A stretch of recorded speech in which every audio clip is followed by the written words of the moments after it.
اس سے بات کرنے کا کوئی فائدہ نہیں تھا۔ اگلی جمعرات اس آدمی کے پاس گئے تو اس نے 500 پھر لے لیے اور کہا کہ اس کام کے ہونے میں دیر لگے گی۔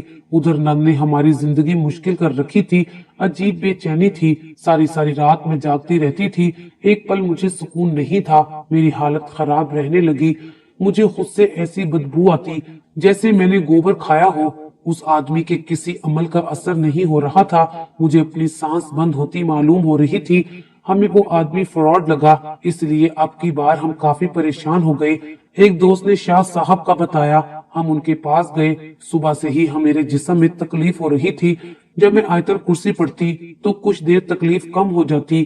ہم شاہ صاحب کے آستانے پہنچ چکے تھے۔ 2 عورتیں باہر نکل کر جا رہی تھی، شاید وہ بھی کسی غرض سے آئی تھی۔ میں نے ایک نظر ان پر ڈالی اور پردہ اٹھا کر شوہر کے ساتھ اندر داخل ہو گئی۔ شاہ صاحب کے پاس پہنچے تو انہوں نے ہمارا مسئلہ سنا۔ میرے شوہر نے بتایا کہ ان کی بہن کالا جادو کرتی ہے اور اس نے اس بار ہمارے گھر پر، میری بیوی پر اور میرے بچے پر جادو کیا ہے۔ بابا کچھ دیر پڑھتے رہے اور انہوں نے ہمیں تعویذ دیا کہ کچھ دن فی الحال اس کو گلے میں پہنو اور باوضو رہو اور مزید عمل کریں گے۔ کالا جادو کا توڑ آسان نہیں ہوتا ہے۔ ہم ان کے کہنے کے مطابق گھر آ گئے اور وہ تعویذ پہن لیا۔ کچھ دن بعد بابا نے ہمیں بلا لیا، ہمارے سامنے وہ قرآن مجید پڑھنے لگے اور 2 گھنٹے بعد میری حالت بالکل ٹھیک ہو گئی۔